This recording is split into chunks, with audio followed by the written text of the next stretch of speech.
because I make the food for you when you come over here to record the Not Forever podcast. And one thing I noticed is that you like to eat. I like to eat food. You like to eat. I'm not fat anymore, but I like to fucking eat. I'll eat like a fat man. I don't give a shit. You like to eat, and you also like to. What's the word I'm looking for? I don't know. Like be difficult. Do I? You like to be difficult because I said, look, I'm gonna make old-fashioned Americana cheeseburgers tonight. Sure. Add me some American cheese. Yeah. And my theory is that you said you texted me. You said grab some white American singles, some buns, and I'm like, yeah, I'll grab some buns. Some buns on some white American single. But you was talking about shit for burgers. You weren't even talking about ass.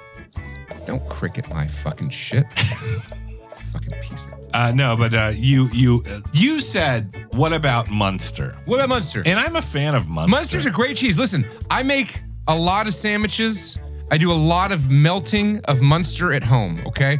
And me and my son and I, King, we realized that Munster is a very good melty cheese. It makes a thick, delicious, frothy grilled cheese. It'd be great on burgers. No, it's not great on burgers. It's a good cheese, but it is applicable to only a limited amount of things. You, how so? Turkey sandwiches. No. Maybe some roast beef. You do Munster is a cold cut cheese. Yeah. You don't fucking melt. You don't put Munster on tacos. You can even put cheddar or American cheese on tacos. You're if you really fucking white, dude. No, you put fucking Mexican cheese on tacos, right. asshole. No, I agree.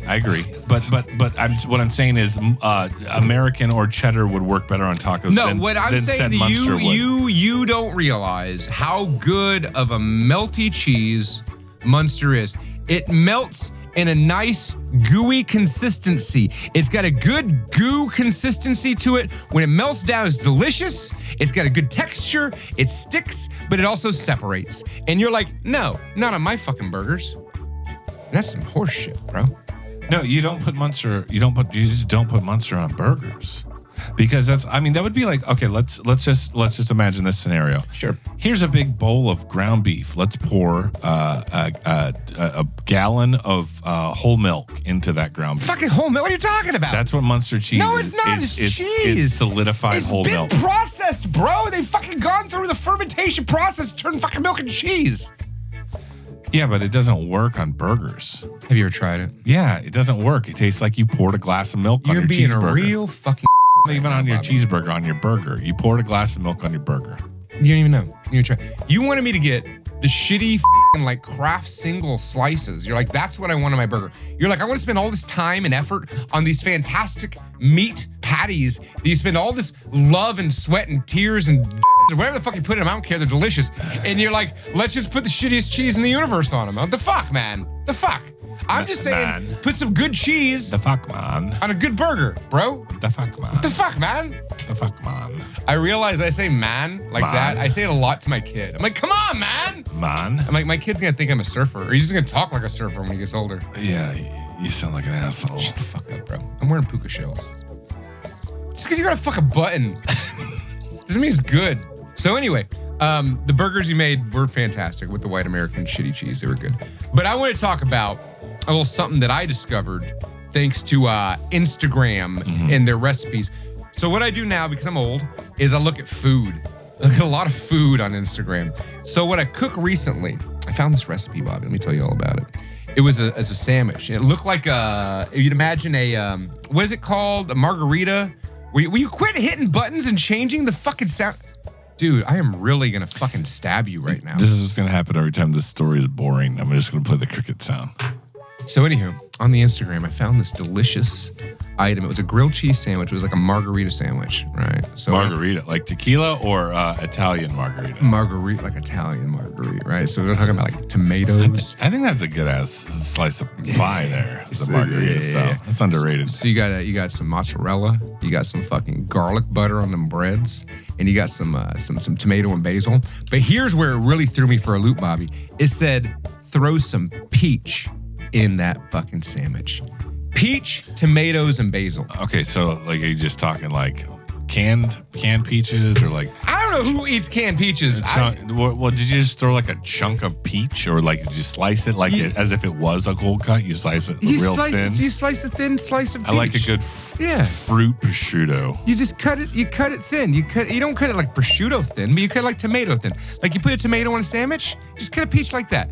So I had that sandwich. I was like, this is fucking baller. This is gangster. This is great. Wait, start over and tell me exactly what goes on the sandwich. Everything in the sandwich. So I use. What's the Instagram handle so we can give them credit? I don't fucking know. Who knows? But I just farted. So I'll say what it was. Take that from the top.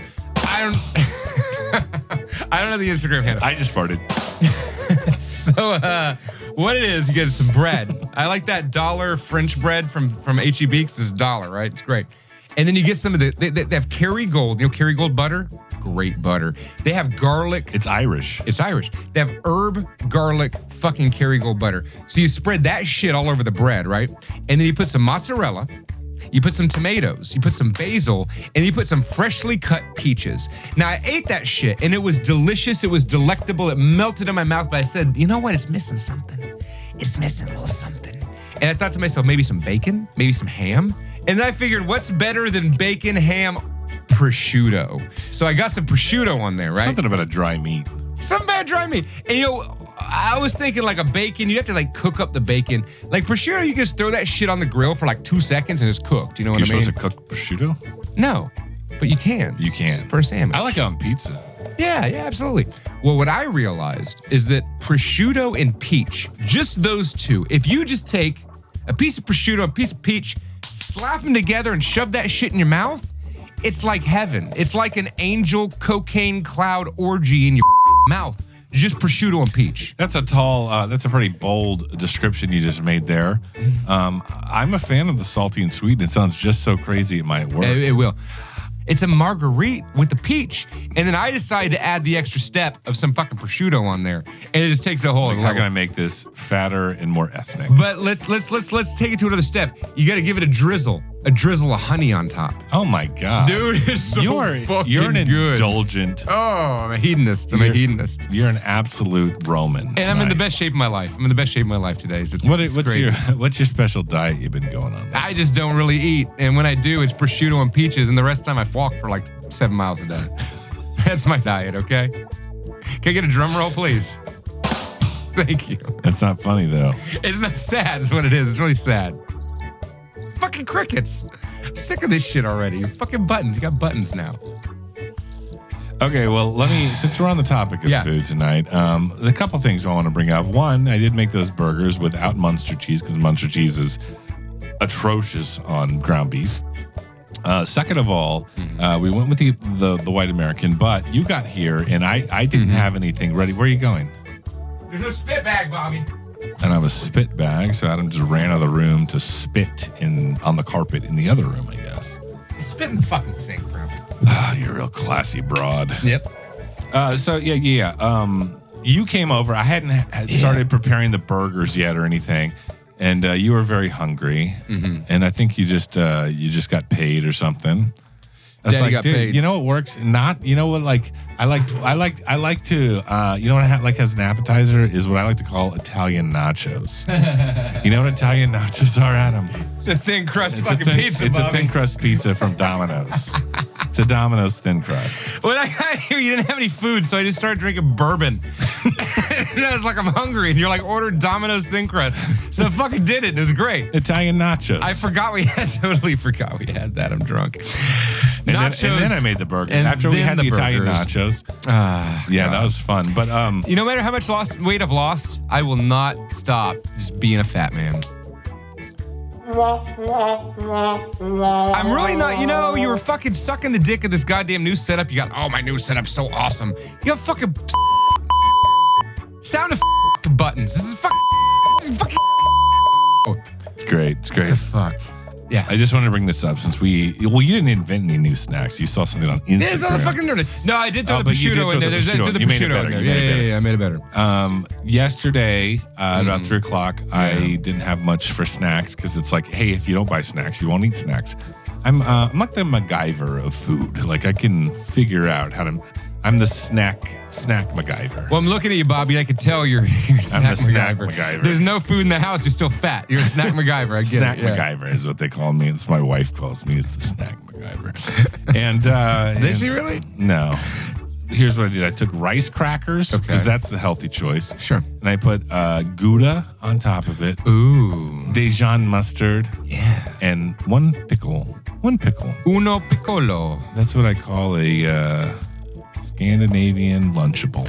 So what my thing is, I like those smoked oysters. The smoked oysters in a can. Mm-hmm. Have I talked about this on here? No, but they're fucking delicious. I want to hear about it. Yeah. So I got hooked on those smoked oysters. I used to be hooked on them when I was a kid, and I forgot they existed, but now I remembered. Oysters in a can. Yeah, dude, you like fucking pop the top and peel it. I'm not opposed, but I've never experienced. Really? That. I'd say I like smoked oysters in a can. Better than fresh oysters? Oh, fuck yeah. Fuck those lame-ass, fresh-ass oyster bullshits. I don't want that shit. I love an oyster. Give me a fake oyster in a can. No, it's real, but it just is smoked.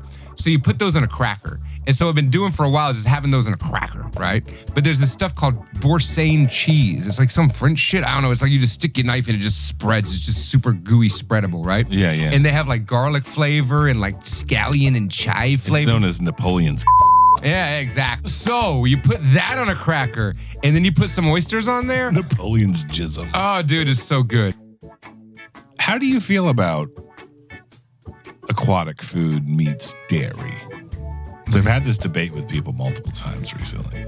Aquatic food? Meaning seafood with dairy. So seafood with cheese, for example. I get why people think that sounds gross, but I also have had many dishes with both of those things, and it's totally legit. Yeah, I don't know. I mean, give me an example of what, like, you fucking, like, you dip some shrimp in queso? No. Well, that would be good. I'd eat it. You don't generally, well, McDonald's has the filet of fish with the slice of American cheese. Really? Yeah, you never ordered the filet of fish? No. It's got cheese on it. I don't go to fucking McDonald's. No, you're so healthy. I never went to McDonald's. You're like the gay Richard Simmons. You know, when I was in Florida, I used to go to McDonald's like every night. Mm-hmm. McDonald's was the reason that I was fat because I would just eat McDonald's at night. And I'm like, this is just disgusting. Did you order the filet of fish? Because I'm talking about something very important. You know what I used to get from fucking McDonald's, right? They used to have those like $1 fucking double cheeseburgers. Yeah. They're not $1 anymore. Nah, they're like $6. $7. Yeah, $7.45 easy. They just cover it in pepper. That's the only seasoning they use is pepper. Interesting. Because I wouldn't get any ketchup. I wouldn't get that fucking pickle bullshit. I think ketchup is the most overrated condiment. Ketchup's fucking disgusting. I think we're all a little bit old for fucking ketchup at this point. Pound it out, bro. Thrill me. You know, there's gorillas in these woods. Mortis, what's that? Now we get to talk over the intro? Oh, yeah, we can talk over the intro. Song reflexes. Chicken's good. I muted you. I like chicken. I'd buy that for $1.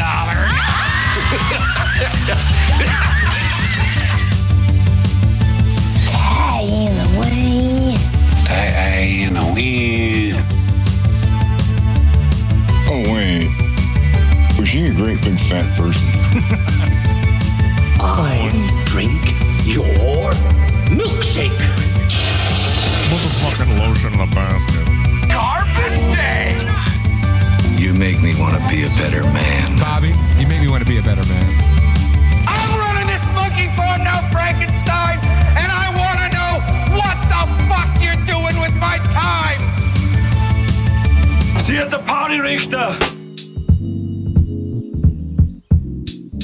Why don't you go ahead and intro the show for me? Hi, I'm the crude, rude dude, pork chop, moon man, lieutenant of danger, here to welcome you to the Not For Everyone podcast. Sitting across from me is Mr. Snobby Bobby, the snobbiest of all Bobbies. And we're coming here live from Austin, Texas to what? You muted yourself.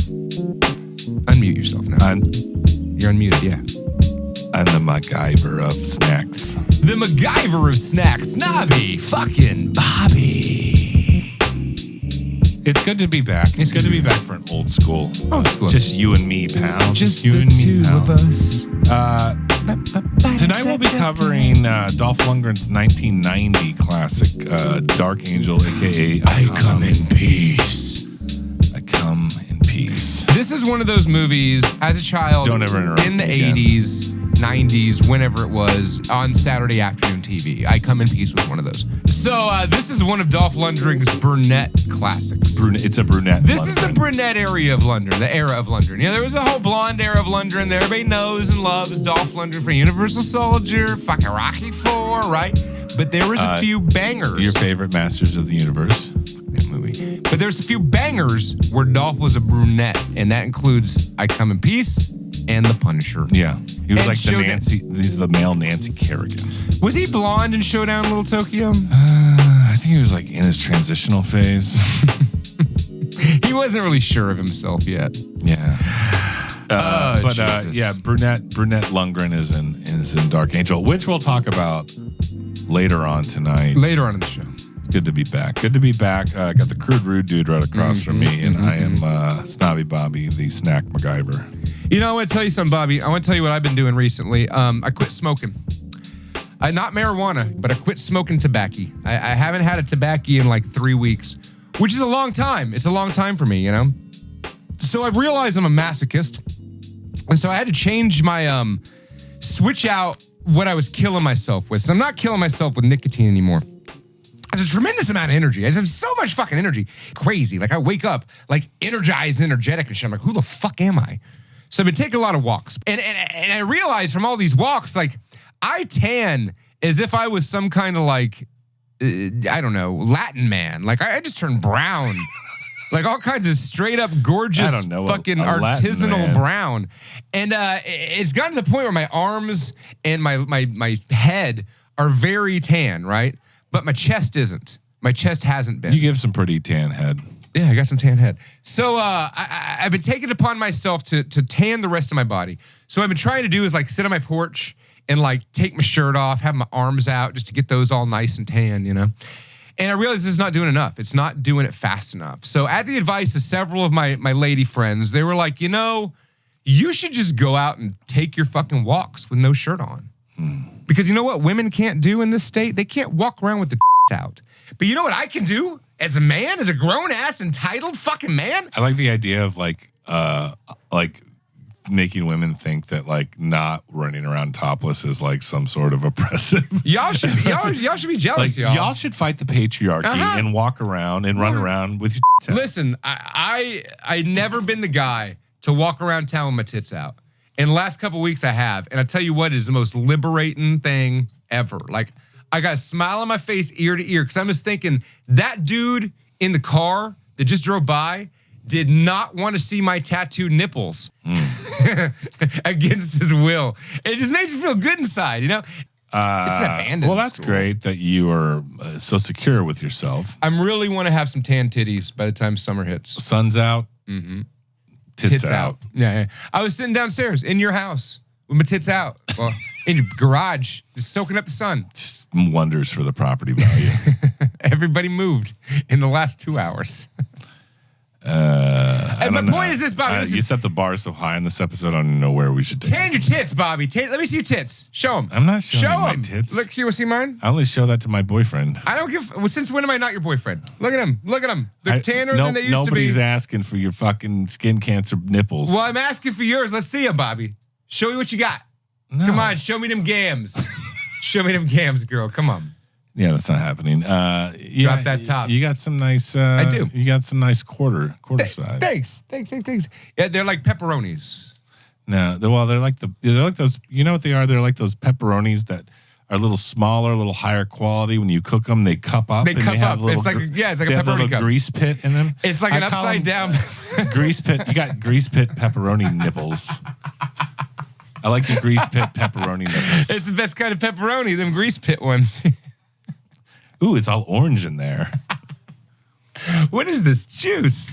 Yeah. So tan your tits, folks. That's all I'm saying. What if your mother was some like freak, had some freak deformity where she didn't produce milk for you, but she produced pepperoni juice. That hot orange pepperoni juice. You know, there might be children all over the world that were nourished by hot orange pepperoni. Yeah, there might be kids that were nippled by fucking hot orange pepperoni juice. We don't know. They're called Sicilians. Suckling Grease, the Not For Everyone podcast. My name is Snobby Bobby. Right in front of me is Orange Tit Johnson.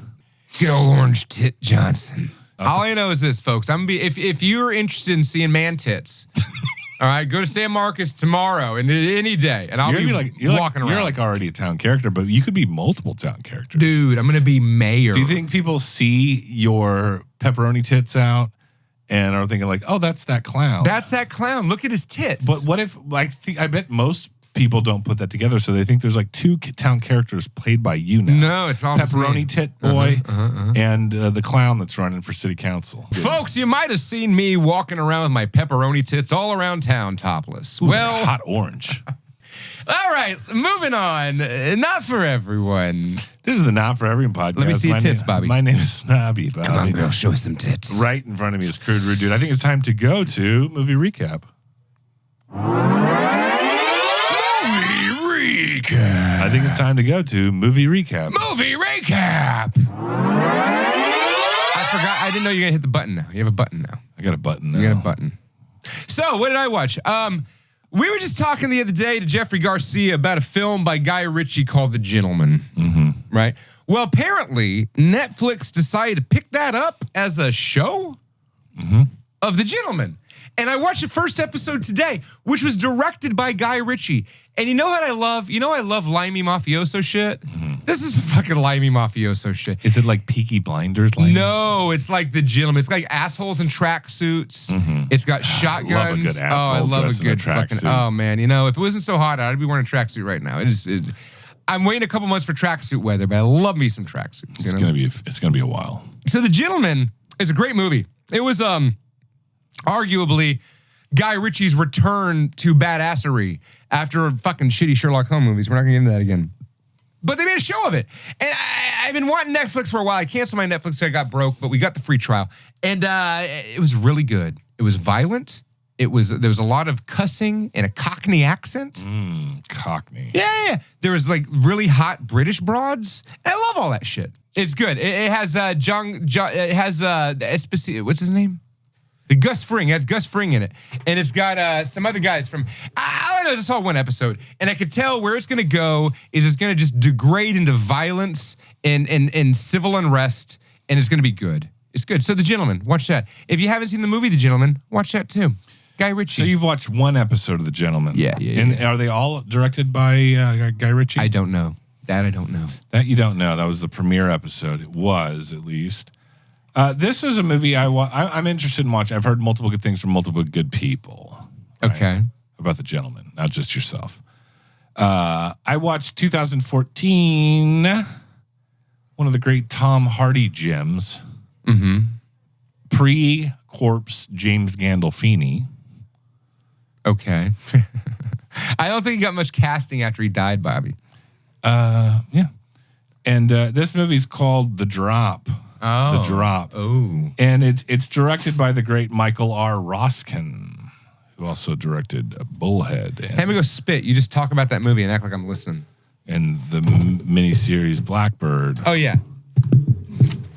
I guess we can wait. Keep talking, Bobby. I got you, Bobby. Shout it up, bro. You good? Real interesting stuff. Interesting stuff. Yeah. Say some more.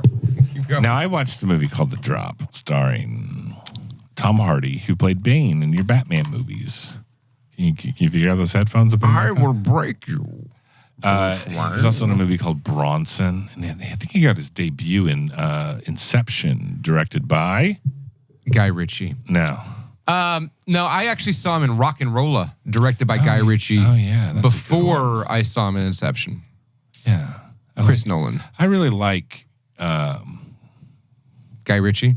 No, well yeah, I do like him too. I like Rock and Rolla. That's a good fucking movie. I really like Tom Hardy. Yeah, he's good. What did you think of the new Venom movies? You like the Venom movies? He was great in the Venom movies, you know what? right?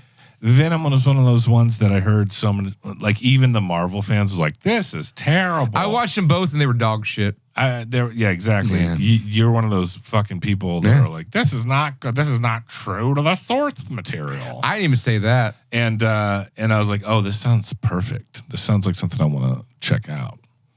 I made it like 15 minutes. I was like, I think we're done here. Yeah, that was enough. Tom Hardy was Venom, and he got a fat paycheck, I'm sure, and that's that.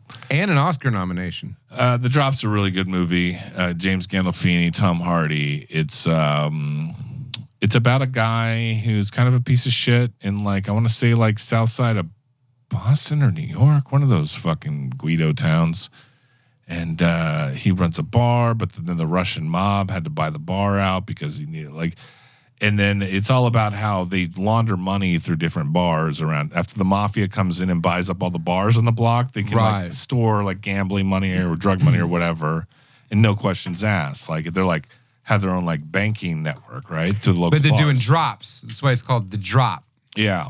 Yeah. And I'll just leave it at that. It's about the seedy underbelly of blue collar Northeastern America with the Russian mob. Cool. And Tom Hardy. It's a really good movie. Does he play a Russian or does he play a townie?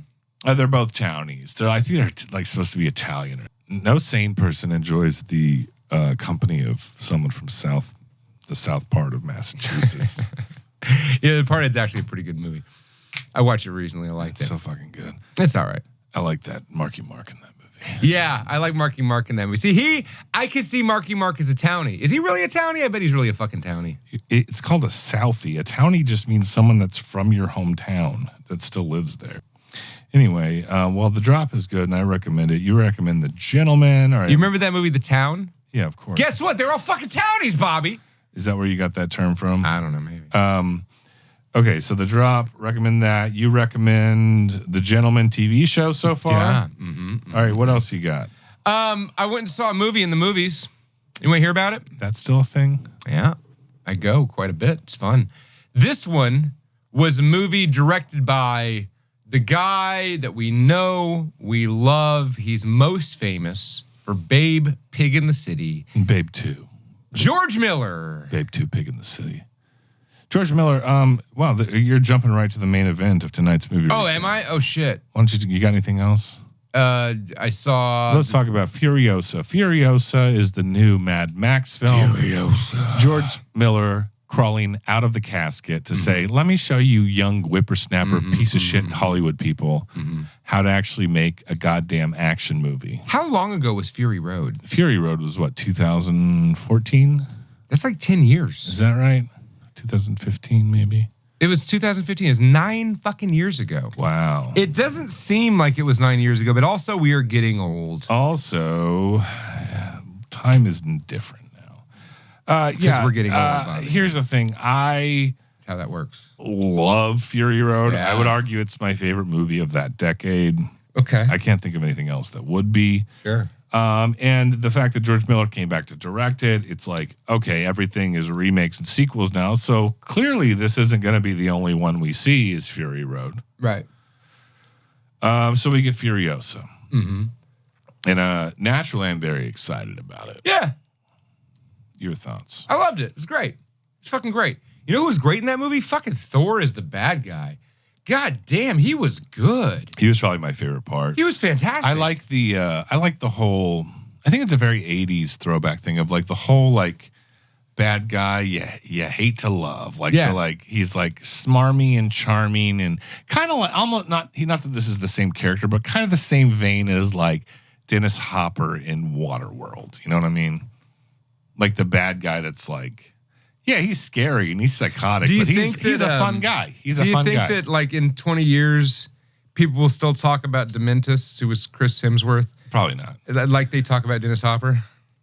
They're still talking about Dennis Hopper in Waterworld. I mean, we are. On the show that we talk about him on. We do.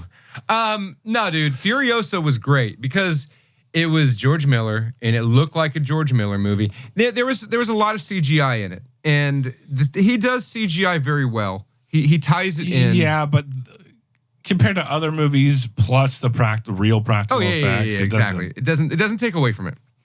But that observation does dovetail into what I wanted to say about the movie. But you go ahead and finish. No, go ahead.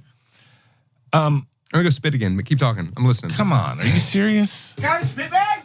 Have some fucking hospitality in this place, motherfucker. God damn it! What do? Just fucking swallow? I don't swallow, Bobby. I don't swallow. Let me ask you this before I get into what I wanted to say. Sure.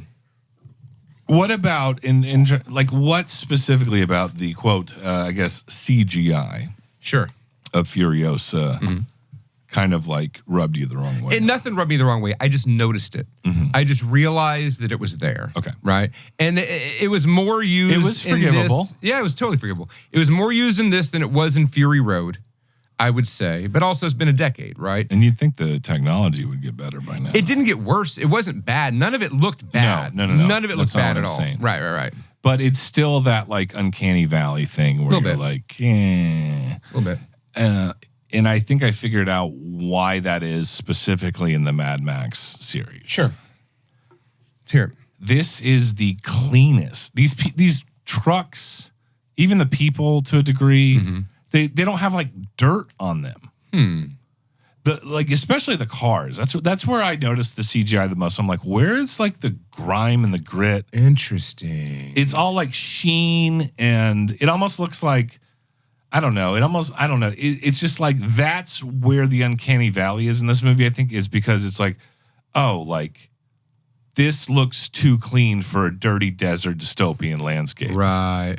You know what's really cool is that dude, the bad guy dude who had like the Octoboss or whatever, who was like wearing black and he worked for Dementis and he had like weird like fucking demon horns on him and shit. Yeah. He was like flying around in that little thing later on. Why wouldn't he cover it in dirt?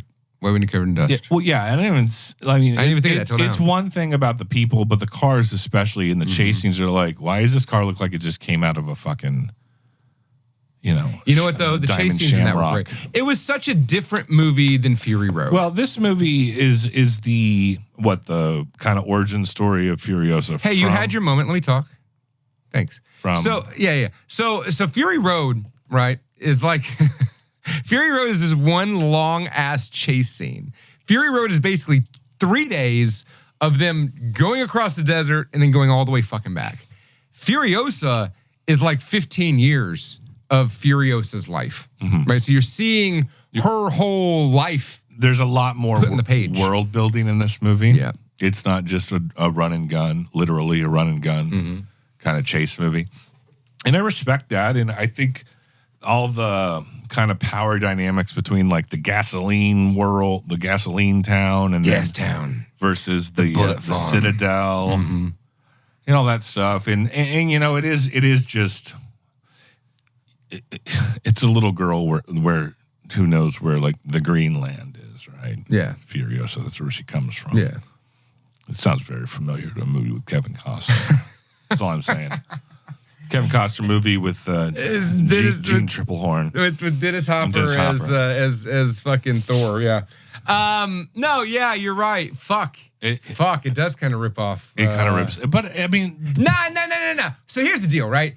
Basically, Fury Road is like, what if that bitch from Waterworld grew up?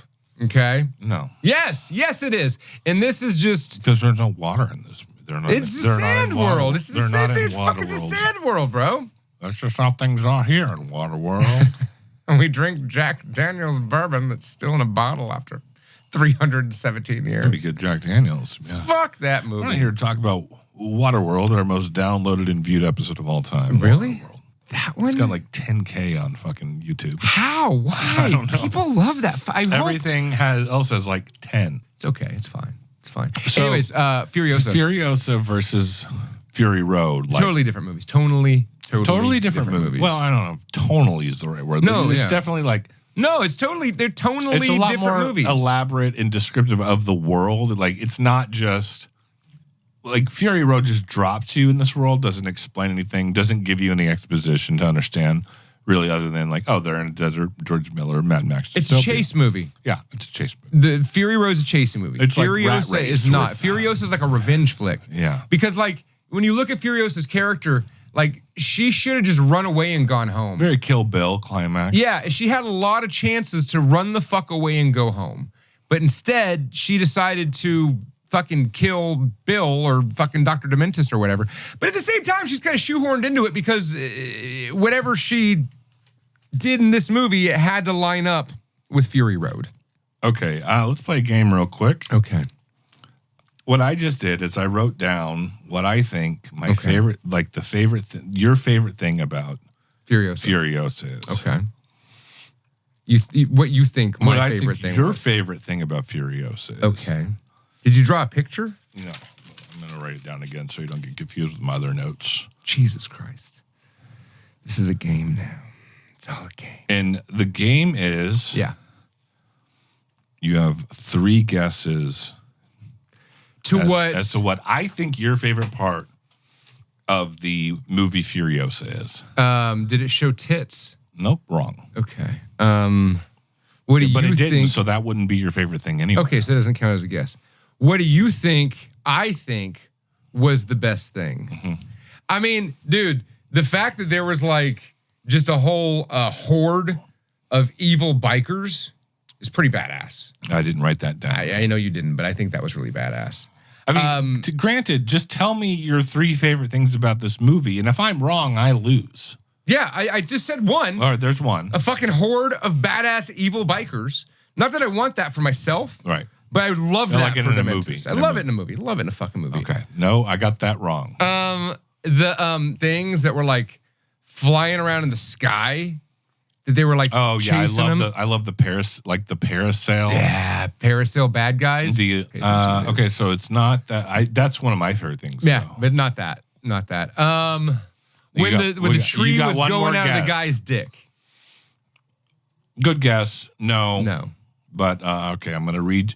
I'm gonna show you what I wrote down. Can I just read it out loud? And you got to read it out loud. Let me read it out loud. Okay. Midget War Boy. Yeah, there was a midget. I forgot about the Midget War Boy. Midget War Boy.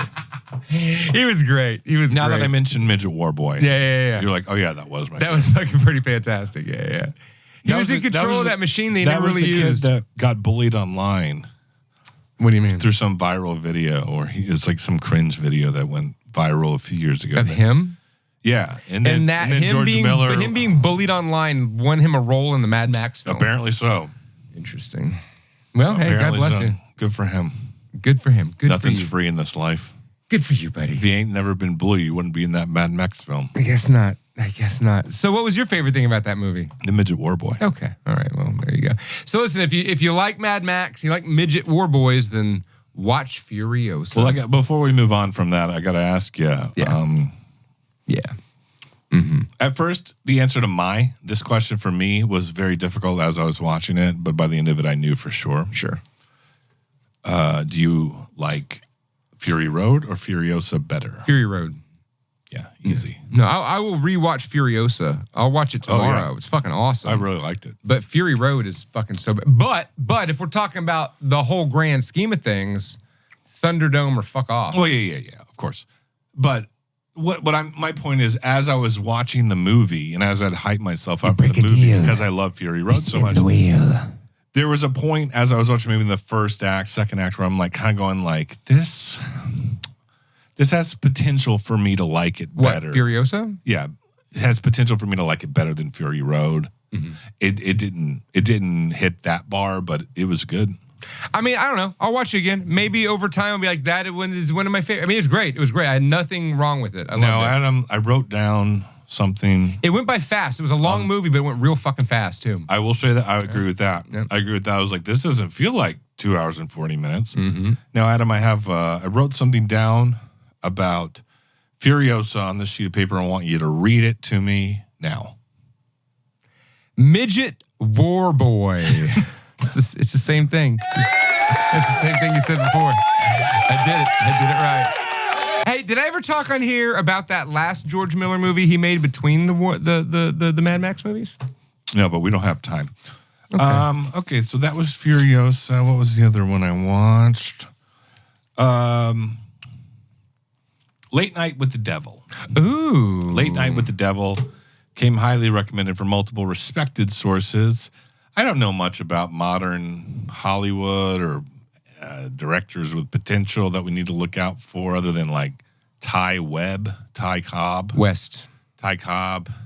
and the people like that, I guess. But, this guy who directed Late Night with the Devil is someone to look out for. Adam, what's his name?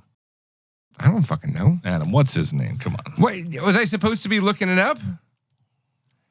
All I know is this.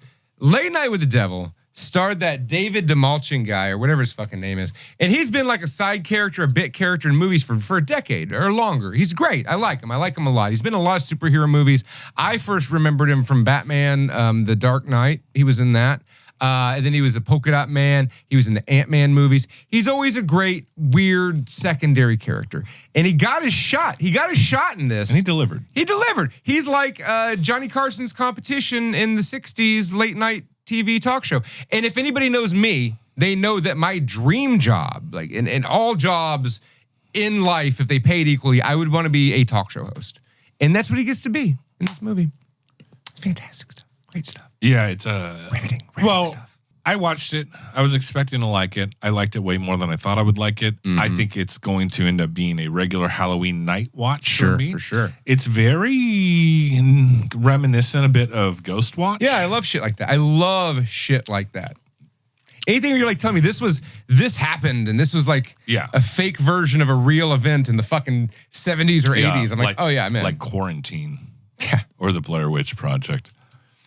No, Late Night with the Devil is a good one. It's everything great about like, that whole, I guess like high strangeness or esotericism on like late night 70s, early 70s, late 60s TV. Mm-hmm.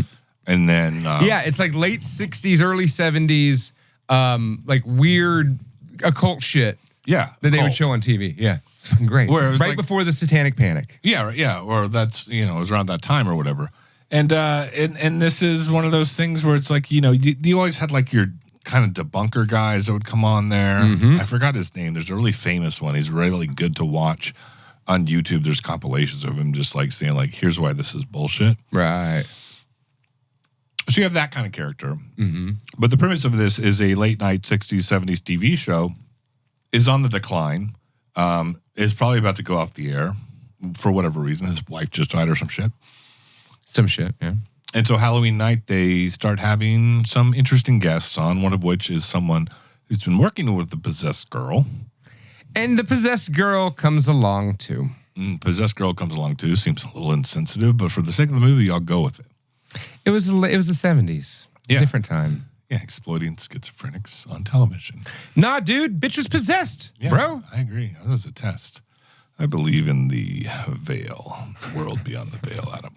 I watched it twice. If you're I already watched it twice. For like old school media, like if you like movies like Network or Good Night and Good Luck, things like that, but it's like this is actually shot as if you're watching the TV show. Or if you're like me and you like to just watch old episodes of Johnny Carson. Yeah, exactly. You'll love this shit. Or quiz show, shit like that. Yeah. Only with the exorcism of Emily Rose and whatnot. So it's a very like, it's like the cinematic version of like a band like Orchid or Electric Wizard or something like that. It's what? Yeah. Anyway, Late Night with the Devil is highly recommended. It's good. It's on Shudder. It's on Amazon, AMC Plus. It's on Prime. Watch that shit. And that was movie recap. Movie recap. Well, Adam, as we owe the loyal listeners a new episode on an actual movie, this is a bit of a nice segue from, Brian Bosworth and Stone Cold. Yeah. Because it's directed by the same director. Is it? We did the same movie from the same director as Stone Cold? Yeah. Wow. Okay. And his name is? Dark Angel. His name is Craig R. Baxley. Oh, good old Craig R. Craig R. Baxley. This is the beginning of the end for 80s action, I think, but they were still holding on to the appeal of guys like Dolph Lundgren. Sure, yeah. And I don't blame them. No. And I don't think it's a bad thing. There's nothing wrong with that, Adam. I don't know why you're looking at me. Craig R. Baxley also was the stunt coordinator on Predator, 21 Jump Street, The A-Team. He's a stunt guy. He's a stunt guy. But his directorial resume is no slouch either, because you have Stone Cold, Action Jackson, and probably my favorite of all his films called I Come in Peace, aka Dark Angel. Fucking I Come in Peace. It's a brunette Dolph movie. I love me a brunette Dolph. I do. I really do. I can't say I don't. Adam, why don't you do me a favor and read me that IMDb description? A renegade cop is forced to work with an FBI agent in order to bring down a group of drug dealers with sinister plans.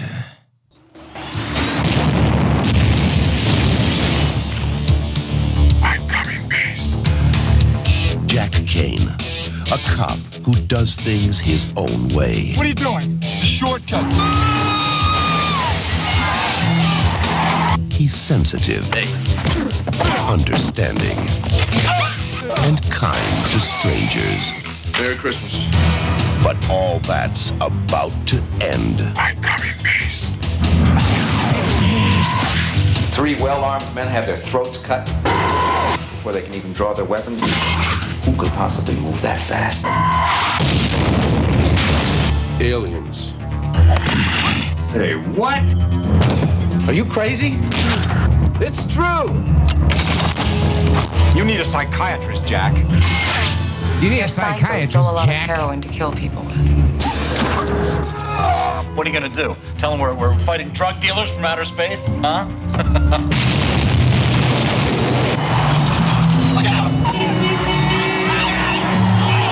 Human body carries a small electrical charge, right? You tune the disc to the charge and then... What the hell is going on here? As far as you're concerned, this case is closed. It's not our problem anymore.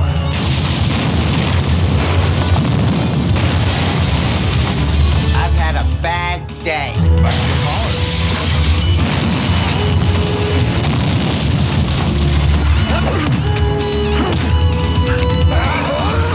Oh my God, I don't like this. I don't like doing it like this. I shit my pants. You just shit your pants? No, but I'm just trying to get this is taking forever. I did say that though. Yeah, I did say that. I'm coming, peace. Dolph Lundgren, And you go in pieces. Dark Angel. See, they say I come in peace so many times in that trailer, and they call it Dark Angel. And then they ruin the best line in the movie, You go in pieces.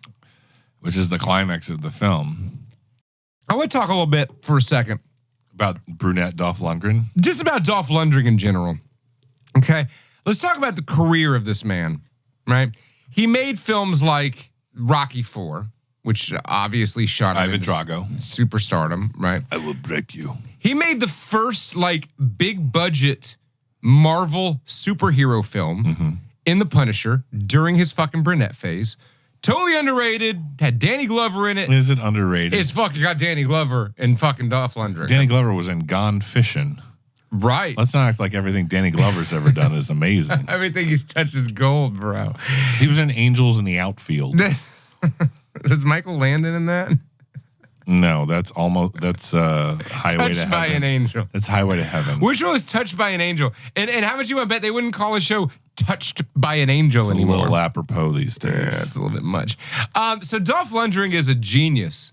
Literally. I'm not just saying that to suck the man's dick. Like he's literally a genius, right? He's like Hey, a I Mensa asked you genius. for a Stella. You got me another non-alcoholic bubbly water. Yeah, there's a reason for that, Bobby. All right, go ahead about Dolph Lundgren. So I'll be right back. the guy's he's done so much with his life, and it's amazing to me that he's a genius, and he keeps picking movies to make. You keep saying he's a genius. Why? How is he a genius? He has like 170 fucking IQ. Yeah, I think he has multiple PhDs. Yeah, he's like a rocket. I didn't do any physicist. research on Dolph He's Lundgren. a rocket physicist. But I'll tell you this. Oh yeah, he's like a rocket science. Yeah. Scientist. I saw something recently, and I don't know what it was from. Can I see your phone? No. Give it to me. I'm gonna play something. You know how you keep making us play shit on here? Just give it to me. Put it on YouTube and give it to me. It's on YouTube. Give it to me. Give it to Here, me. let me clear out the Give search. it to me. I'm not looking at your search history. I don't No, care what dicks you're looking I don't care at. about that. I'm just saying. Hold on. Let me turn it up. Okay, so somebody showed me this, and this is like some kind of award show, right? That has Dolph Lundgren singing an Elvis song. Now, not only is he singing the Elvis song, Uber Teen Accounts is the move. It is a Motherfuck. linked Uber Let's account see of ad. teens with live trip tracking and highly Skip rated. ad. Skip ad. Not only is he singing, what was that? is he singing Elvis, but he's like on stage doing like kung fu kicks and shit. Like Elvis. Yeah, but like he's like breaking blocks of ice and wooden boards. And there's dancing girls. Look at this shit, Bobby. I've seen this. It's amazing. So, was he actually singing there? That's actually Dolph Lundgren singing. A little less conversation, a little more action, which those words mean so much to me. And they mean a lot coming from Elvis fucking Presley. But the fact that Dolph Lundgren just, like, who is this guy? Why is he not on, like, Mount Everest? Like, why, he probably did climb Mount Everest. Why is, like, the whole world not just offering every role in every movie to Dolph Lundgren? Why is he only getting Old Spice? Here's what I'm ultimately gathering from what you're saying about Dolph. Is it Dolph Lundgren or Dolph Lundgren? I don't know. I look fucking Swedish. I don't know. Is he Swedish? Who fucking cares? All right. It's not important. What I'm gathering from what you're saying is that the 80s and early 90s had so much fucking amazing action icons. He is Swedish. Action icons that even tier 2, which is Dolph Lundgren, is still phenomenal. Oh yeah, dude. Like the action icons that America had in the 80s and 90s. Chuck Norris, Arnold Schwarzenegger, Dudikoff. He's B tier. He's B tier. He's Stallone, like C tier. Kurt Russell, Bruce fucking Willis. Like, I don't know what happened to the Macho Man in movies. Well, wrestling never really. Oh, the Macho Man, like the archetype. Yeah, not necessarily the Macho Man Randy Savage. Well, they wanted dead. to pussify everyone in the 90s. But then you watch movies like Furiosa, and you got fucking Chris Hemsworth. And I will say that Chris Hemsworth is pretty good at being the fucking Macho Man dude nowadays. You can stop Dolph Lundgren singing now. Oh, I thought it was good ambiance. I like it. I do like it. He doesn't have the best voice, but fucking he's Dolph Lundgren. He's a goddamn genius. Who cares? And he's like 6'5".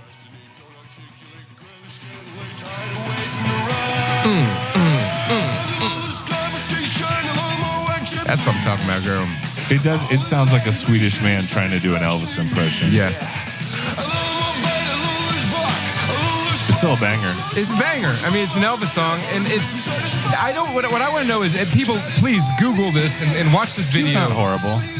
Of Dolph Lundgren singing A Little Less Conversation. And it's some weird award show that he's on the stage of. And I'm like, I want to know what award show that is. He's a good looking man. I think he's the best looking of all the men. I think he's better looking than Arnold. I think he's the best looking man.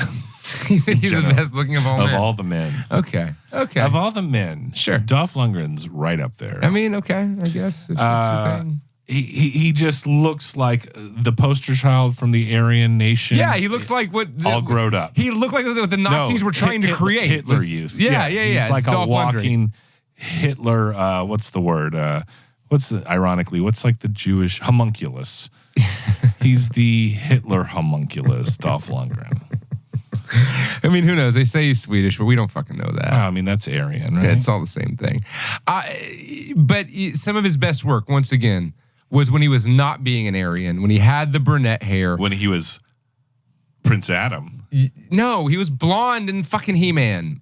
Oh, you're talking about Brunette. I'm talking about Brunette Dolph Lundgren. I'm talking about I Come in Peace. I'm talking about Dark Angel. Yeah. When he had the dark hair of a Dark Angel fighting evil. Now, we determined that Dolph Lundgren, though he is a bigger gentleman, he's 6'5". He's not like he's not deformed. No. He's not Dikembe Mutombo. Yeah, he's not like I'm 7'3" and like all gangly and shit. He's a big dude. He's a well-proportioned man. He's my height, but better stature and better muscle. Wait, mass. Are you 6'5"? At least. That's why I carry my weight so well. I hate when people are taller than me, Bobby. I don't like that about you. It is weird. I'll tell you, every now and then I'll run into someone that's taller than me, and I'm like, this is very intimidating. I'm not intimidated. I'm just like, fuck you. This is very not ideal. Yeah. You don't like it when people are taller than you. Like, how often does that happen? Because it happens to you like less 3 than times a year. But yeah, Dolph Lundgren is Lundgren. I'm just going to go with Lundgren. Just call him Dolph Lundy. Lundy. Let's call him Lundy for short. Lundy. He knows what we're talking about. Now, obviously, what I know him from most is Rocky IV, Ivan Drago. And then after that, I would probably say Masters of the Universe, your favorite movie with Gwildor. You love Gwildor more than you love Snarf, or what was the little goblin? Snarf, snarf. What was the goblin? The Burgle cunt? No? Not Burgle cunt. Who was the real flying little magic hat man? Orko. They said, hey, we don't need Orko. We don't have the budget to make him fly around in a little hoodie. We'll have Gwildor. Gwildor played by Billy Barty. I do love me some Billy Barty. Okay. I love Billy Barty as a human being, as a fucking midget, as a midget war boy. If he was still alive, they should have put him as a war boy. God bless you, Billy Barty, wherever you are. I hope you're in angel cocaine heaven. It would be like a pleasant surprise if I was watching Furiosa. And who do you see up there? Not Billy Barty. None other than Burgle Cunt playing a war boy. Dude, I bet Burgle Cunt died a long time ago. Not Burgle Cunt in 1988 whenever Willow was made, but Burgle Cunt like now. It's like an old man. The war boy. The oldest living war boy. They just have him as Immortan Joe. It's because the Immortan Joe guy died. Just put Burgle Cunt as the role. They're mine. Don't get addicted to water. Man, Fury Road's great. So, whoa, you all right there, Bobby? I think I just killed Bobby. It wasn't even that good a joke, bro. Sometimes it's good to have a good cough. Yeah, just let it out, bro. Let it out. When you feel it down in your plumes. The fuck is a plume? When you cough so hard that like the pipe in your dick, like you can, it cinches up a little bit. You know what I'm talking about? You know, there's like two sphincters in your penis. There's one at the top and there's one at the bottom. Which one was doing it? I don't know. I don't think it's healthy though. It's probably not. Okay, so anywho, let's talk about blew out my dick pipe having a good cough the other night. I'm pissing blood now. I pissed blood for a week straight since then. What do you want? Blew out my dick pipe. Oh, fuck. So Dolph Lundgren got his start. His first premiere movie was A View to a Kill. He was in a James Bond film. He sure was. Before he was in Ivan Drago and Rocky IV. Now his next feature film after that was Masters of the Universe. So he's a rising star. He came in hard. And then he was in something called Maximum Potential, which was him doing exercises. I think the Arnold phenomenon just made all of Hollywood went we got to find the next one. Right. Yeah, for sure. Well, there's one he made called Red Scorpion in 1988, which I've never seen. Sounds great. But it's not, I know, it sounds great. It sounds fun. The name of that alone. All I know is 88 with fucking Dolph Lundgren in 1988, Red Scorpion. Yeah, man. It's on Tubi. Watch that, or Freevee. And then we got into The Punisher. He got into The Punisher. Then he moved into Dark Angel. Did The Punisher hit theaters? You know, I don't know. But I'll tell you what. That was post Tim Burton Batman. No. The Punisher? The Punisher was 1989. Okay, so it was the same year as Batman. It was the same year as Tim Burton's Batman. Yeah. I know it didn't have like a major, massive, it didn't have the kind of release that Tim Burton's Batman had, right? I remember it existed, and I knew it existed as a kid, and I knew there was a fucking Punisher movie. Oh, really? The summer of Batman wasn't actually the summer of Dolph Lundgren as the Punisher? I don't know. Did Michael Keaton and Tim Burton overshadow? Nobody's fucking saying that, Bobby. The Punisher? Nobody's saying that. All I'm saying is it was a thing that was hard to find when I was a kid. And I spent a lot of time, months, years maybe, trying to find this Punisher movie. Because it was the early 90s, like 91, 92. I was trying to watch this fucking movie, and I finally found it. And I remember the initial impression I had once I finally watched it was, why the fuck does he not have a skull on his chest? No, yeah. No fucking skull on his chest. A little tongue-in-cheek. And I thought it was like, oh, well, the movie makers didn't want to, they didn't want to do that. And it turns out it was Marvel that said, no, don't put the skull on his chest. Yeah. And it's so cool. It's so iconic. That movie would have been 1,000 times better if it had a skull on his chest. And fucking Danny Glover. Danny Glover's in so many awesome movies. Oh, fuck. I'm lying to y'all. It was Lou Gossett Jr. You just think all black people look the same. But arguably, Lou Gossett is better than Danny Glover. I'd say, I mean, if it's a choice between Lethal Weapon 4 and Enemy Mine, Okay, let's do it. Let's do the breakdown. Let's do Danny Glover versus Lou Gossett. Okay? Lou Gossett wins. Lou Gossett wins. He's got Firewalker. He's got Iron Eagle. Was Iron Eagle. Is that the guy from? Wasn't he in Sesame Street? Lou Gossett was the black guy in Sesame Street. You're just thinking all black guys look the same now, Bobby. You can't do that. You can't do that on television. Thank God this isn't television. Danny Glover had Punisher. No, Punisher. Had Predator too. How is Danny Glover and Lou Gossett affiliated with 1990s Dark Angel? I Come in Peace. Lou Gossett was in The Punisher. Oh yeah, from 1989 with Dolph Lundgren. So Lou Gossett knows. He's met Dolph Lundgren. Yeah, they're like buddies. They're like partners in crime. And it was a whole era of Dolph being a brunette, because The Punisher was in 89. Then his next film was I Come in Peace, which is in 1990, and he was still a brunette. I think he went back to blonde after that. I don't know. Maybe his career wasn't taking off like he wanted it to. He was blonde by the time he got to Showdown in Little Tokyo. So he was in maybe 1.5 movies as a brunette, is what you're saying? Yeah, 2 of them at least. 2 at least. It's a very specific, temporary era of Dolph Lundgren. It's a good era. I think you should do it more. I think we should send a letter to Dolph Lundgren and say, "Hey, bro, dye your hair black again, motherfucker. You look old."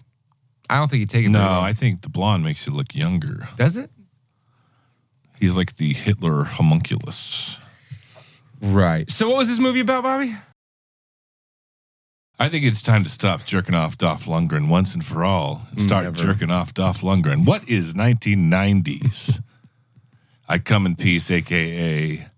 Dark Angel, about? So it's about Houston, Texas, folks. It's Christmas time, and how do you know that? Because there's a Ponzi man driving a Lexus who puts a CD, a compact disc. We got ZZ Top, Janis Joplin, Dolph Lundgren, and Dark Angel. I Come in Peace. So a guy's driving down the street, and he wants to put a CD in his vehicle. He's like, I want to listen to some music. What CD should I put in there? He's not saying any of this. You just see him put a CD in there, and it's Christmas music. It's fucking Christmas music. Mm-hmm. Who puts a CD of Christmas music on? Really? Who the fuck does that? It's Christmas time. There's like 8,000 channels in the goddamn radio of Christmas music during Christmas time. Why would you need to put a CD? It's 1990. You never had Mannheim Steamroller or the Trans-Siberian Orchestra Christmas albums, or your mom never had them? I don't fucking know. They were like the real orchestral or like rock opera versions of Christmas songs. It didn't sound like that. It didn't sound like that. It was just straight up Christmas music. It was just fucking shitty Christmas music. What's your point? My point is, his car was Did you just grab another expensive ass canned cold brew from my fridge? Yeah. How many have you had now? This is my second. Don't drink anymore. Go ahead. Fuck you, Bobby. I brought fucking bourbon, dick. Go get me one of those. So anyways, I really related with the vehicle, with the car in the scene in the movie. Talk into the mic. You fucking gave me a chair that's like 8 feet tall, Bobby. Yeah, just tilt the mic up. There you go. Tighten it. This is some bullshit. This is some fucking bullshit. There you go. That's better. I really related with the car because the car just spit the fucking CD right back out at the guy. It was like, fuck you. This music sucks. I agree. I like Christmas. I don't like Christmas music. Nah, it's bullshit. So he wrecks his car into a Christmas tree thing. And the funny thing is, like, you would never realize this movie takes place at Christmas. Because it's in Houston. It's in Houston. So there's no snow. It's fucking Houston. And you didn't even mention that it's in Houston ever again. It's just the skyline multiple times. Like, oh, that's Houston. Yeah, that's it. And in the trailer, it said in Houston, Texas. That's the only way I know it was in Houston. I think one of the RoboCops was shot in Houston. Might have been. Anyway, go ahead. That's not the point. The point is, this guy wrecks his car into a Christmas tree stand, and then a space alien wrecks out of the sky and fucking shoots him. He says, I come in peace. And that's the beginning of the movie. That's the beginning of the movie. Now, this alien is a tall, long, he kind of looked like Edgar Winter. Yeah. Part of that group. Edgar Winter alien. Mm-hmm. And Dolph Lundgren is a cop. And, I was thinking about this just in general. These types of movies, cop movies, solve a crime, stop the intergalactic drug dealing alien type shit. Yeah. Like, we wake up, we go to work, we clock in, work for 8 hours, clock out. That's the end of the day. These cops are like, these cops in these movies, I'm like, they just live on the job. They don't get breaks. They just live on the job. They don't take time off. I'm going to do a stakeout all fucking night long. Yeah. Right? Yeah. And then tomorrow, because I can't sleep because I was a stakeout all night, I'm going to do a bunch of blow and beat up a hooker. And I'm still on the shift. I'm still on the clock. Like I haven't clocked out yet. How many? Does he beat up a hooker in this movie? I'm just saying. That's what they do when they're cops. Yeah. In these kind of movies. And then they go kill someone's dog. And they kill somebody's dog. And then you go to Dolph Lundgren's house, and it's like this fucking yuppie house. Like his fucking house, his apartment's all nice. It's real a nice. baller detective's house. Is he a detective? I don't fucking know. He's like a tough as nails renegade cop. He's a renegade cop. He's like every cop in the 80s and 90s. You know who he is? He's this cop. He's Rutger Hauer in that one movie we watched about the alien. Double Jeopardy. No, that has Tommy Lee Jones and someone like that. Fuck. What's it called? You know what I'm thinking. I know what you're thinking. Yeah. Split Second. Split Second. Yeah. He's that cop. He's totally that cop. Nah, he's not that bad. It's like that kind of thing, though. Well, that's like fucking Mel Gibson and goddamn Lethal Weapon. It's that cop.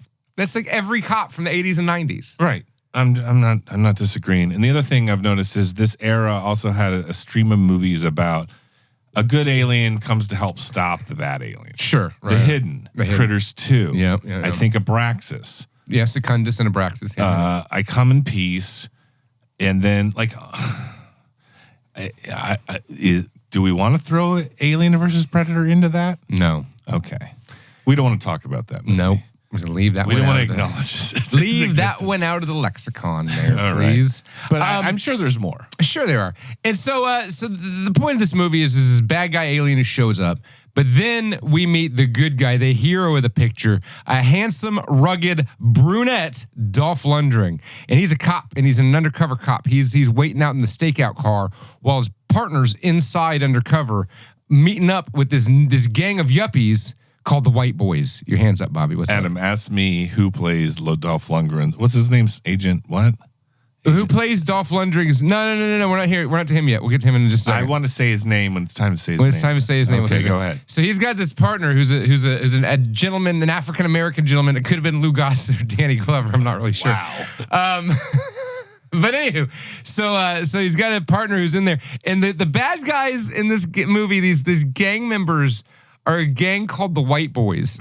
And they're just like yuppies. It's just yuppie scum, and they're called the White Boys. That was a thing then, in 1990. There's a scene later on where the yuppie bad guys are chasing the cops in a Porsche and a 911 with like Uzis, like hanging out the windows. 911. A Porsche 911. 911. What do you call it? What do you call those? I call Porsches? 9/11 the tragedy that happened on 2000. Oh, I don't give a fuck about that horse shit. It was all an inside job. I'm talking about the Porsches. Oh, okay. The Porsches. Oh, that was when. I'm with Alex Jones on that. Who's not? It's okay to say that now. Enough time has passed so we can say that shit's fucking. Listen, I'm just talking about the fucking Porsche. That's all I'm talking about. We're not that kind of podcast, Bobby. When those hijackers crashed a Porsche into the Twin Towers. Anywho, the White Boys. The White Boys are the bad guys. The Great Satan, as they'd call them if you're flying a plane into a tower. But that's what they call us, actually. Right, the White Boys. That's what he's talking about. Yeah. So anywho, these guys are bad guys. They killed Dolph Lundgren's partner. Dolph Lundgren has to like stop a robbery right as his partner's about to get killed for dramatic effect. You know, you got to know who he is, right? What he's about. But before Dolph Lundgren he's like it's like a stakeout. Yeah, it's a stakeout, but he's gonna go stake out and he's waiting to back up his partner. But as he's doing that, a robbery takes place at the liquor store across the street. So being a cop, his duty is to go do that. And while he's doing that, his partner is simultaneously getting killed. Mm-hmm. It was just bad timing, you know? Yeah. Bad timing for a good cop. But after his partner gets killed, the fucking I Come in Peace guy comes and fucking CD murders these guys. Technically, you could make the argument that going to save your partner was the better choice there. Sure. But he didn't. He went to go stop a crime, and then his partner got killed. Right. Yeah. It wasn't like my partner's about to die. Let me go stop that crime. Like no, it was. And this is one of the. I think this is a bit of a trope too. I mean, this was his like good pal partner, right? Of course, who dies at the very first scene, and then he gets a new partner. So he gets his new partner. Hey, Bobby, what's the new partner's name? Hold on, we'll get there in a second. God damn it. So Dolph Lundgren is your renegade cop. Yes. He runs off instinct. Instinct alone. He runs off guts. Barrel rolls into rooms for no reason. He's one of those guys. He's like, when I walk into a room, I'm gonna do a low somersault just in case And somebody's gonna how shoot do at you me. balance out that little balancer thing? You need Brandon Lee. Square by the books. Yeah, very similar to Brandon Lee. Showdown in Little Tokyo. Showdown in Little Tokyo. Which maybe we'll talk about at some point. You throw in, you juxtapose it, you balance it out with a by the books square. Who's the suit? That's what they said. The guy who's the suit. Who's the suit? The guy in the lab says. Yeah. And if I saw Brian Benben in a suit, the first thing I would very likely, at least, I'd say, who's the suit? Who's the fuck is suit? Because it's Brian Benben from Dream On. From Dream On. If you don't remember Brian Benben, there was a show on for 6 years. Guess it was on HBO called Dream On. I think it's worth a revisit. I haven't watched that since it came. I might have seen like 2 episodes when it came out, and I was like, "Fuck this!" Who was the guy in the suit? Who's the suit? Who's the fuck is suit? I don't Brian watch this shit. Benben. Brian That Benben. burgle cunt. So he's in it. He plays Brandon Lee from Showdown in Little Tokyo, just without Only less cool, and less cool, full of martial arts. no shooting martial arts abilities. skills. He's just there. He reminds me of the guy that became the partner in To Live and Die in L.A. Yeah, Just not as good. yeah, Just not as good. It's yeah. okay. It's totally one of those things though, where it's, this cop is too good to be fired, but he's also not particularly following the rules. Meets his new partner because his other partners got killed. His new partner is a total suit. Total suit. Well, the new partner, I think he was like a FBI agent. They sent in the FBI because I don't know. Who knows? So Dolph Lundgren's just like a beat cop in Houston, Yeah. but he's also like stopping drug dealers. Yeah. But he's not a beat cop. He's a drug dealer stopper cop. Yeah, they don't put him on like Drug dealer they don't stopper put him on copper. like crosswalk duty. He had a really nice apartment, though. I'll tell you that much for a Yeah. fucking cop's fucking salary. Yeah, he had a billiards table. A billiards table and fucking like a winery, like a fucking winery in his goddamn house. The fuck. But the real meat of this movie, if we're just gonna get right to it, it's not a buddy cop movie. It's the 2 cops. They have to grow to respect each other. Bingo, it's that. But these 2 cops with that trope of growing to respect each other, it's in the context of trying to stop alien drug dealers. And that the cops that have to grow to respect the partner thing. Yeah. It's fine. I don't think it's like it's just not. You didn't need that. But that was the thing. That's what you did. That's what you did. No, but I mean, it's like it's cliche. What else are they gonna do? What else are you they gonna just do? have Dolph? Like you don't need the subplot about the part. You don't even need Brian Benben in this movie. Tell that to You Brian really don't. Ben. You really Tell that and to I don't- Mama Ben I don't Ben. dislike it more or less. Mama Ben Ben wants her baby in the movie Because Brian Benben is but you just did. In my opinion, IMO. I don't think you needed Brian Benben in this movie. You could have just have Dolph Lundgren on the case, stopping the intergalactic Edgar Winter. Sure. Johnny Winter or Edgar Winter? It doesn't matter. Edgar Winter, adrenochrome heroin fentanyl drug dealer. So here's what this dude's doing.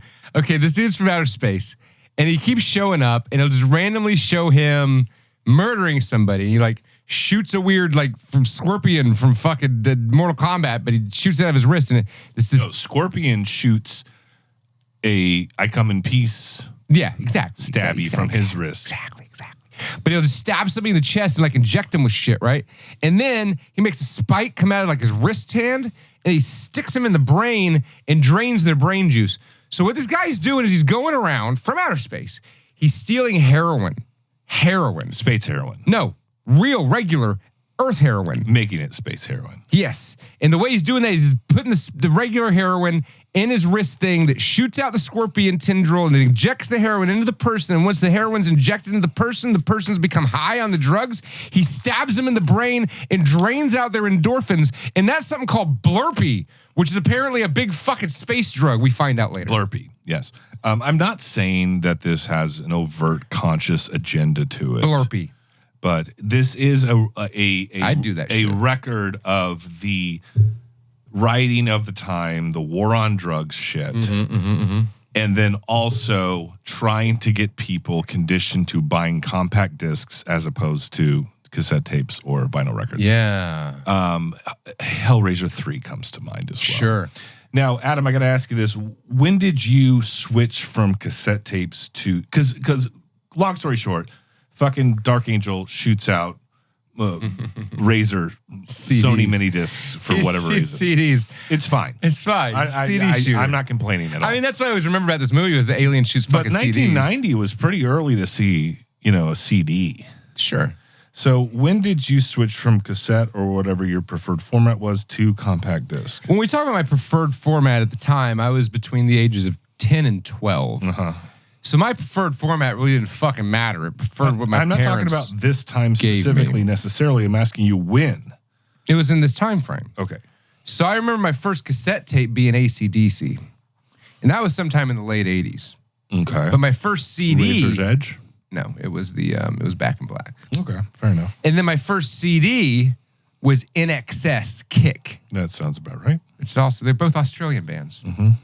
Midnight, First two... Midnight Oil is fucking awesome, by the way. I've been listening. yeah, but it wasn't Midnight Oil, it was In Excess. I'm just saying. Yeah, they were pretty good.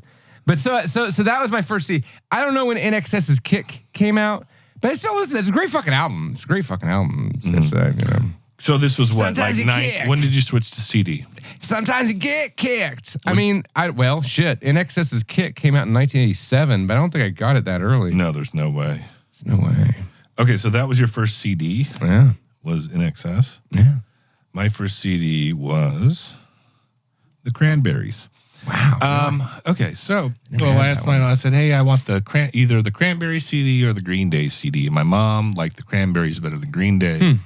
Sounds about right. I do this cartoon of you while you're sitting there. That's good. That's good. It's like a Pork Chop Moon Man. I dig it. You kind of look like a Rocko's Modern Life character. You may be fatter than I am, but I'll take it. Yeah, I'll take it. You'll always be fat to me. Yeah. Thanks, buddy. Thanks. So yeah. Again, this guy shoots CDs out of his wrist gauntlet, and that's like a whole it's a whole subplot.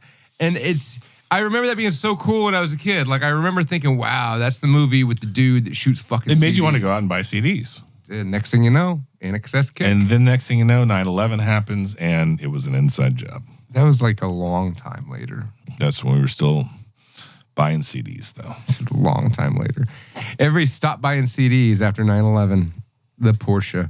So, yeah, I mean, we just watched this movie like an hour ago. And what more is there to say about it? Come in peace. Well, there's more to say. Okay. I mean, it is the unnecessary straight cop versus renegade cop thing. Sure. It is the intergalactic drug dealing alien thing. Sure.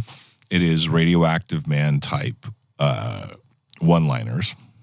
I come in peace. Well, I would, yeah.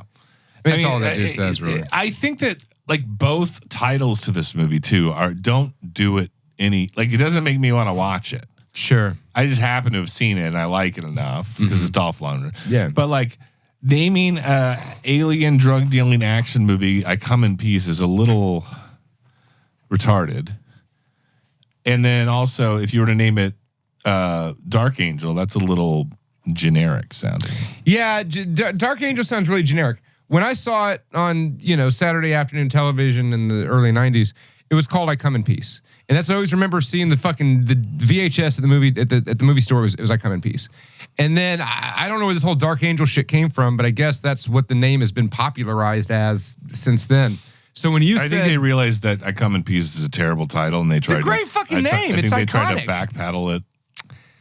I don't know. But I think it made it worse. You just got to own it at some point. Dark Angel. If you're going to choose I Come in Peace, just own it. Yeah, the guy says you're not going to sell more VHS copies. Like if you 15 change it times. to He Dark says Angel. that 7 times in the goddamn movie. You know what they never say in this movie? Dark Angel. Thank God. They Thank never God fucking they never say Dark that. Angel. The only thing that was a Dark Angel in this movie was fucking Dolph Lundgren's hairdo. There was nothing angelic or there was nothing angel implies, I mean, his hair was kind of ethereal, heavenly He had beings. some feathered hair. I Come in Peace is a lot more alien-esque. Yeah. It's a very kind of throwback to 1950s alien. I come in peace. Yeah. Yeah, but there's a Clint Howard alien. He's the good alien. He comes down. He's like a beefy, sexy Clint Howard. He was not beefy. Well, he was not sexy. compared to Clint Howard. Compared to Clint Howard, he was beefy He and had sexy. a Clint Howard hairline and kind of his beady little eyes, But also looked like he could have been the second bass player of Rat. That kind of thing. Sure. And then finally, Dolph Lundgren. The whole thing is Dolph Lundgren and Brian Benben start to kind of, grow a bit closer. There's a whole love interest with this lady played by. Why are you looking at me like I'm supposed to fucking know this off the top of my head? You're supposed to have this stuff ready to go. You should have fucking said that before you point at me, motherfucker. Played by Betsy Brantley. She looks like a Betsy. She totally looks like a Betsy. Not an unattractive woman, but definitely an unattractive hairdo. An unattractive hairdo. It was the time, I guess. Yeah. I'm sure this woman's supposed to be like 27, and she looked like just a mean old principal. The hair they did in the 80s. They didn't have the hair product. But it was hit or miss too, because there are hairstyles that went out of style from that era that are still very attractive. For sure. But if I saw a this broad is with like that the hairdo, hairstyle of the mom from Uncle Buck. Yeah. It didn't look like it moved. Yeah, The hair it's just didn't that move kind at of all. like it's a do is what it is. It's a do. It's just like up there. like Aquanet. Oh yeah. A lot of volume, but not very Volumizer. long, but still not a short haircut. Not a great look on a young woman. Not a 27-year-old woman. For like a 90-year-old woman. I Sure. guess. Betsy's hair was worse It's than not Brian her fault. Benben's. It's not her fault. Betsy Brantley and Brian Benben starred in this movie. Betsy Brantley and Brian Benben did star in this movie, and I will say, I'm not saying Betsy Bryan's an unattractive woman. I'm just saying her, as portrayed in this movie, Dolph Lundgren's a little bit out of her league. Yeah, that was Dolph Lundgren's love interest, and she was like a coroner or something. And she was like Matt. And I mean, again, like this is the 90s, early 90s. So they had to throw in the tacked on love interest. Which again, that's like all movies ever. This movie would be better without Ben or Brantley. If they just wrote those characters out and it was just Dolph Lundgren versus weird-eyed fucking space aliens, great. That movie's called Abraxas. I guess that's Jesse the Body Ventura. I guess that's why you have to add in the love interest. And was there love Ben-Ben. interest in Abraxas? Was there one? I don't know. But yeah, I mean, it's a beloved film. Wait, when Abraxas? No, I didn't think so. not in very certain circles, I guess. But I Come in Peace is a beloved film by me. It's great. It's fucking awesome. It's fucking awesome. A lot of great action, a lot of unnecessary Dolph Lundgren barrel rolls. Sure. And some chase scenes. Yep. And eventually a climax set in a warehouse of some sorts, if memory serves. Yeah. And some good one-liners, some good back and forth harvesting of drugs. Drug harvesting. I mean, harvesting the endorphins from people's brains. and it's all milky. It's like milky heroin. Mm-hmm. I'm just trying to name things I remember about this movie that we watched an hour ago.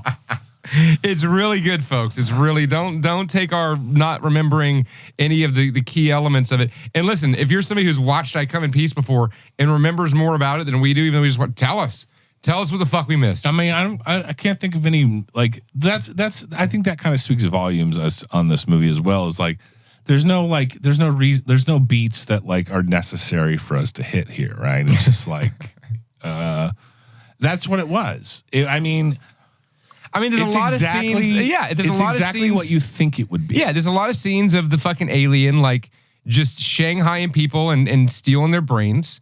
And then there's a lot of scenes of Brian Benben and Dolph Lundgren beating each other's throats. And there's a lot of scenes of like these weird yuppie gangsters or Dolph Lundgren and his girlfriend.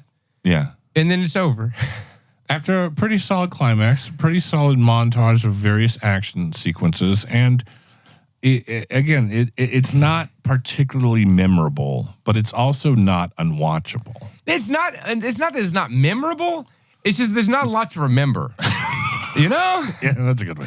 Like, I remember it. I will always remember this fucking movie. Yeah. As the movie where the guy shoots CDs and says, I come in peace. It's fucking great. That's all you really need. It's fucking great. Yeah.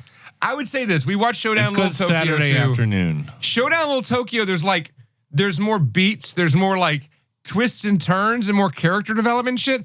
But I Come in Peace is better. The Japanese spa scene in Showdown Little Tokyo is pretty amazing.